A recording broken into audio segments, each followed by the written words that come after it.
In our series, World of Worship, we're exploring different ways people practice faith and religion around the globe.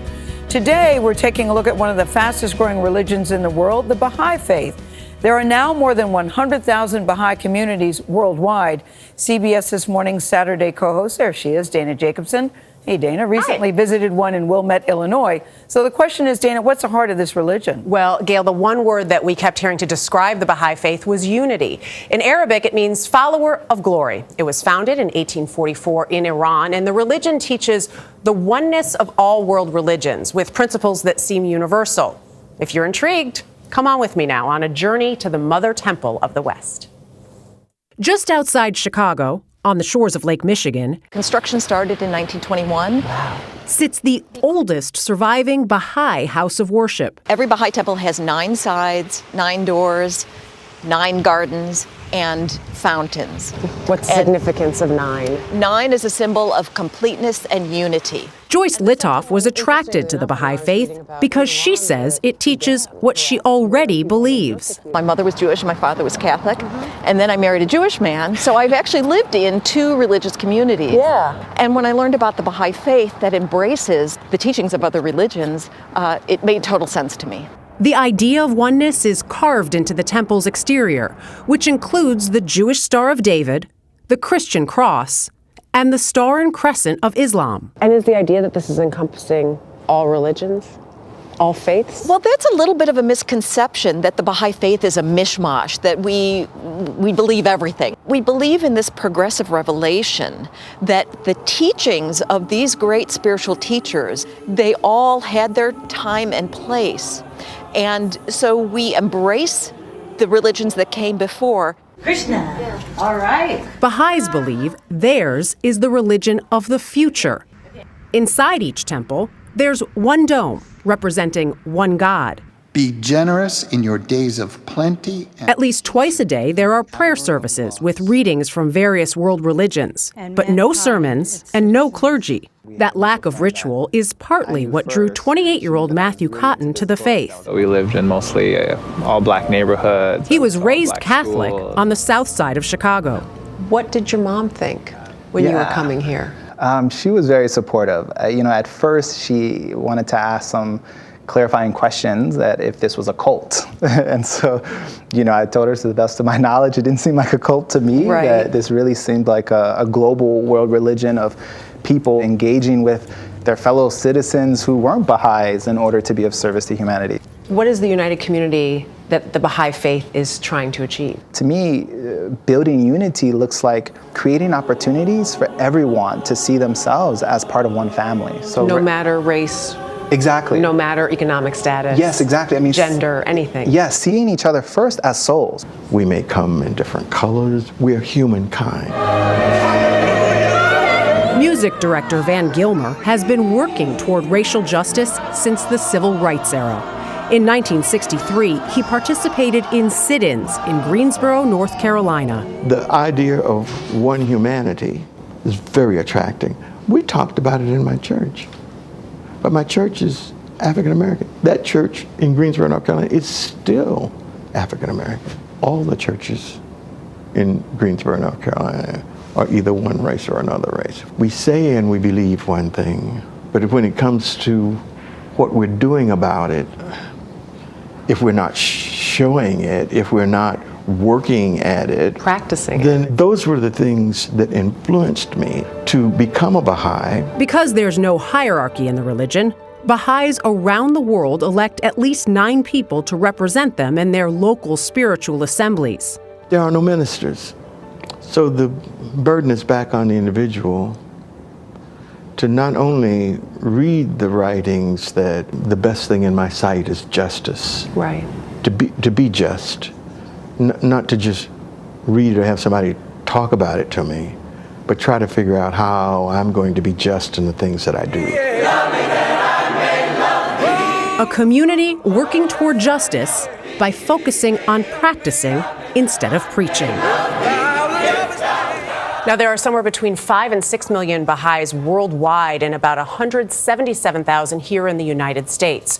There are 8 continental Baha'i temples, making it the second most geographically diverse religion in the world, and that's behind Christianity. Those temples are really stunning. They're beautiful. Yeah, They're all really beautiful. stunning. A lot of architects apparently in the faith. I knew nothing about it. That was very interesting, Dana, to bring us the details of it. I like what he said. One humanity is very attractive. And he was talking about in the 60s, he told us all these stories about, obviously, he's a black man in North Carolina at the time, and white and black together at a time where that didn't happen. He would see a white family show up and would think, why are they here and what is going on? So this has been their message from the beginning, that idea of unity. All right, Danny. Thank you very much. Do you believe in God? Are you one that can say you believe in God? You are one of 7 billion people who live on God's creation. In the Bible it says, you are one in Jesus Christ. Islam teaches everyone is born equal and will die equal. A Jewish concept states, all people stem from the same mold and have the same ancestry. All are therefore equal. Buddhists believe there is no fundamental difference between any human. Hinduism also advances the concept of the equality of all mankind. No one is superior, none inferior. May all beings experience prosperity. May none in the world suffer. Baha'u'llah wrote, know ye not why we created you all from the same dust, that no one should exalt himself over the other. So that would mean, through the eyes of God, these two souls are equal. So, do you really believe in God?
my hope that those gathered here today, along with every other Indian, strives to fulfill the vision of the Baha'i.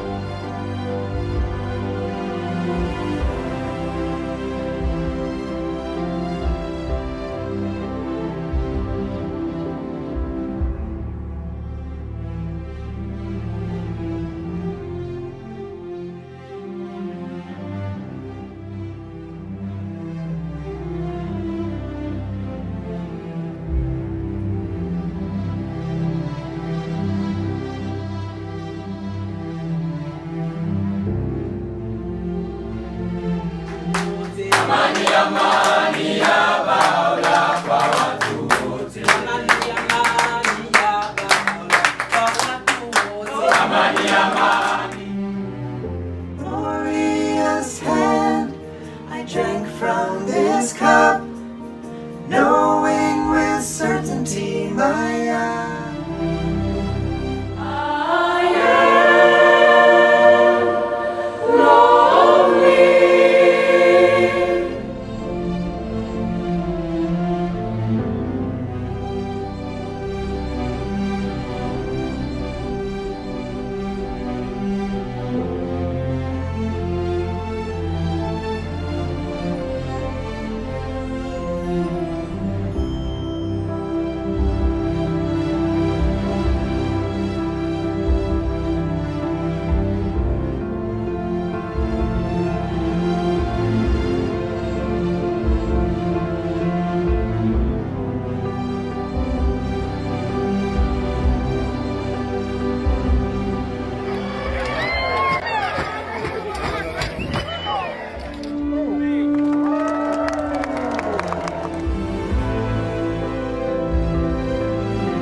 When you leave your mark on this world, leave a lasting mark.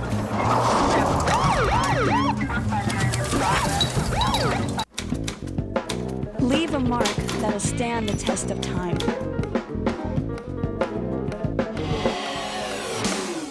A mark that can't be erased with a single stroke. When you leave your mark on this world, leave one that'll last forever.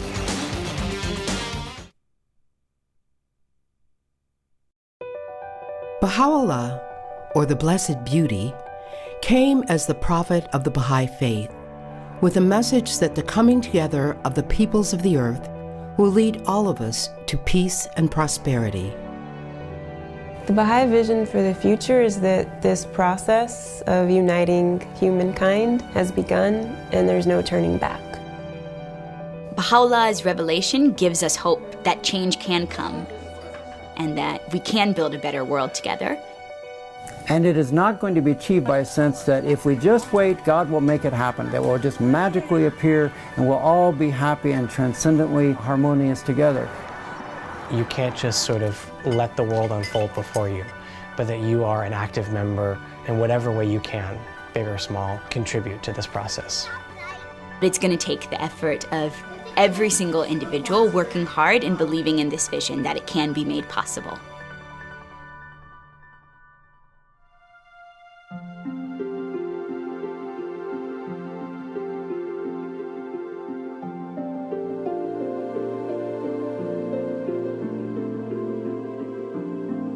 The oneness of humanity is far more than a slogan or an abstract and unattainable ideal. It has profound implications for both personal behavior and for the way society is organized, challenging many current assumptions and revolutionizing our conceptions of the relationships that should exist between the individual, society, and its institutions. You know, we don't realize that we've been taught that there's a particular way of being human. We've been taught things about white people, we've been taught things about black people, we've been taught things about indigenous populations based on the cultural values or the values that underlie this civilization. Baha'u'llah has asked us to build a different one. You know, obviously the pivotal principle of the Baha'i faith is the oneness of humanity. So we need to build up a different way that allows all people to participate. This sort of educational process that very deliberately, very consciously, but very subtly, it erases any kind of distinction that would remain between oppressor and oppressed. It's a pattern of consultation. It's a pattern of mutual respect. It's a pattern of cultural sharing. And it's also a pattern that takes people that have been on the margins and moves them to the center. Awareness of the spiritual reality of human beings carries with it the moral requirement that all be given every opportunity to fulfill their potential and to contribute to the advancement of civilization. To this end, we have a twofold mission: to develop within our own community a pattern of life that increasingly reflects the spirit of Baha'i teachings, and to engage with others in a deliberate and collaborative effort to eradicate the ills afflicting our nation. We are living in an age where there are two simultaneous processes occurring in the world. We have this disintegrating process that is breaking down these, age-old institutions and things that no longer suit the needs of humanity in its maturity. In place of that, being built is a world order in which is based on the principles of the oneness of humanity, of the equality of men and women, of the unity of science and religion, and of the belief that all members of all race can make their own contributions. Both of these processes serve to carry humanity along the path towards its full maturity. This is an exciting age. I feel very blessed to be here and be a part of this process and just really sharing the love of Baha'u'llah with as many friends as I can. A rich tapestry of community life that increasingly reflects the sublime teachings of the Blessed Beauty will not emerge of its own accord. The evils of racism, materialism, and moral decadence will be eradicated only by a love that is translated into action. Such actions as deliberately going out of our way to befriend all, appreciating the indispensable contributions of all, and joining hands with all in the creation of a new world.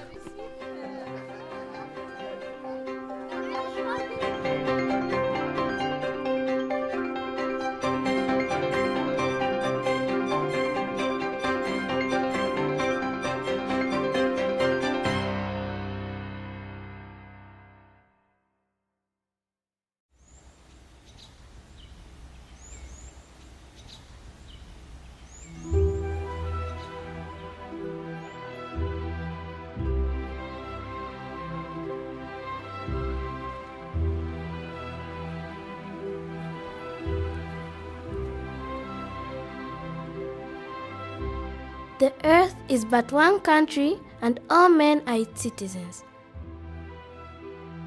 We are flowers, flowers, open garden, garden. We are flowers, open garden. We are flowers, flowers, open garden, garden. We are flowers, open garden.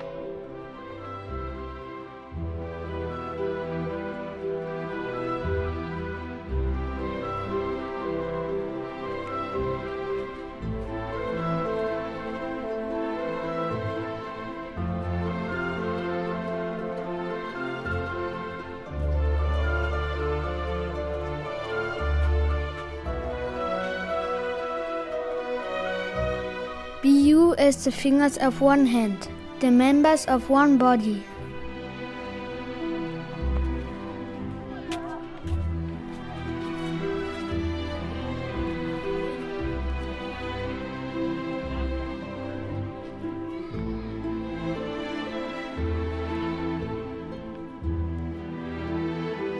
Knowledge is as wings to man's life and a ladder for his ascent.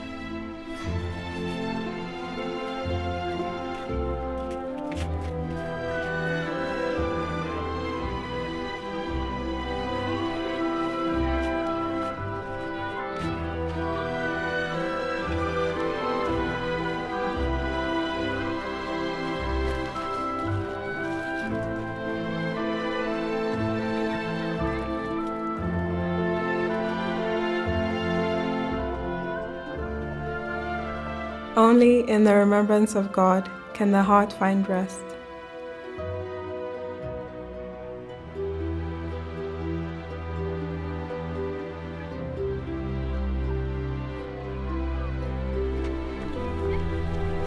Youth can move the world.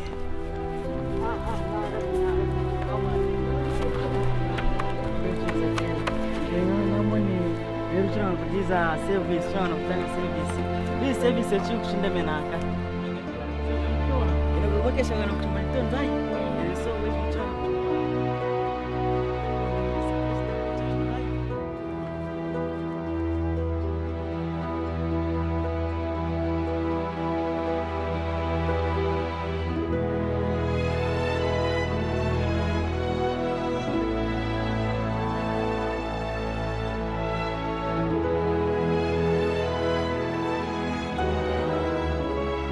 Let your acts be a guide unto all mankind.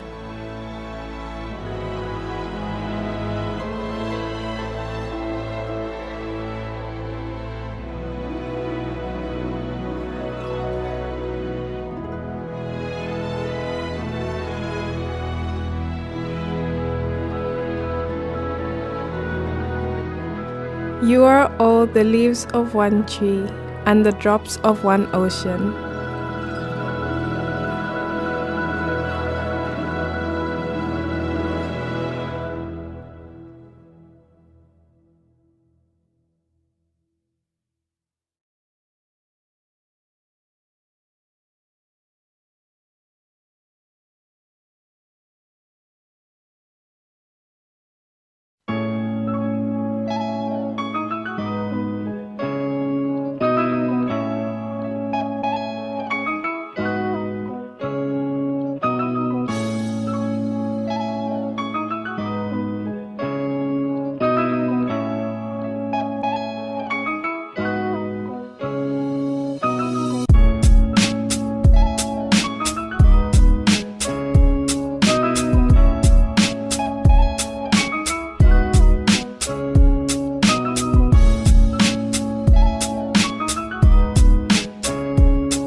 Hey, what's the alternative?